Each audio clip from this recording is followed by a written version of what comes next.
Welcome back to the City Wire. Joining us from his office in Washington, D.C. for the very first time on this program, Senator John Boozman, Arkansas Senator John Boozman. Senator, thanks for joining us. You look good there in the office. Well, thank you for having me. I wish I was there on the couch with you guys. That's all right, though. This is the next best thing. All right, let's talk about what has made the news the last couple of weeks, especially with yourself making some speeches and so forth on the Senate floor, this farm bill that's now in Congress. Explain to us in English what this farm bill actually means. Well, it means a great deal to the people of Arkansas. We're talking about probably 40% of our industry. It's a huge thing for the state, and so not only for the state of Arkansas, but for the country. One of our real concerns has been that Southern agriculture, and it's interesting, this is not a Democrat or Republican thing. This is more growing in different regions of the country.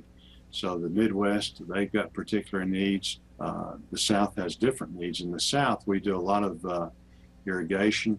We pour the fertilizer to it. We have a lot of input cost, and then we generally have a good yield because of that.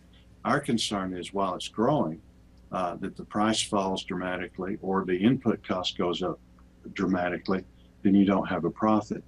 In the Midwest, they're more concerned about in that they don't irrigate, they're more concerned about getting a yield.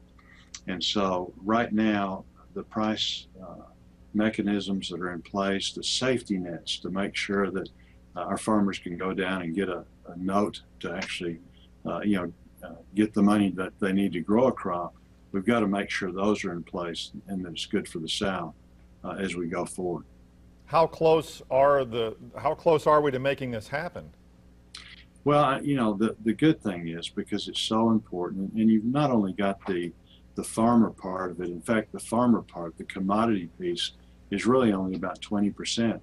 80% of this bill is food stamps and things like that. And as I go around to our food banks, lots of people are in serious condition right now, and so those programs are important. There's some mechanisms in here to kind of clean those up, to make sure that they're getting to the people that genuinely need it. So for lots of different reasons, we need to get it done. The Senate is in the process of debating the bill right now.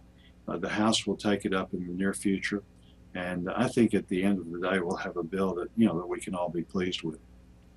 What is the time frame on this legislation? Will it be something that is passed before we get into a messy November election cycle?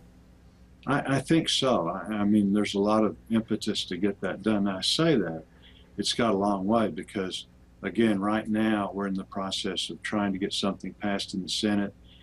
The House will pass something in committee and then go to the floor, and then you have the conference committee. But the good thing is everybody wants to get this done. And these are the things that, are so important. We talk so much about the economy and jobs, rightfully so. But these are the kind of things, and the highway bill is lurking out here that I would put in the same category.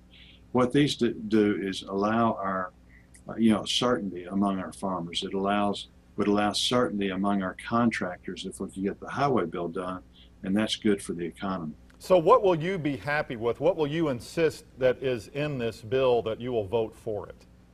Well, what I want, and what, again, those of us that represent the Southern producers, we just want a situation that's fair.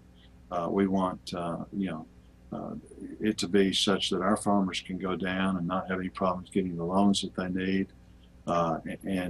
Again, I think we're well on the way of trying to reach a compromise that all of the regions of the country are represented in a fair manner. It just sounds like, I'm sorry, but it sounds like that maybe that's... You don't want to be in a situation with unintended consequence. You don't want everybody growing the same thing, those kind of things.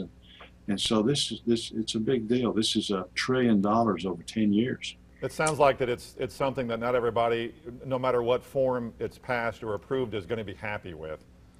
Well, you're right. And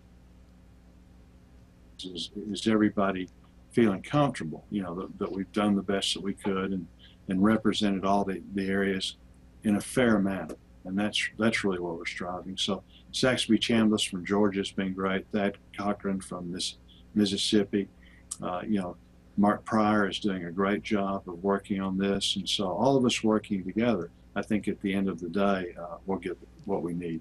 All right, we need to take a break. We want to come back and talk a few more issues, including the status of the 188th, White House leaks, a RETA announcement. There's a whole lot of things we can talk about. Senator, stay where you are. We'll be right back in just a few minutes.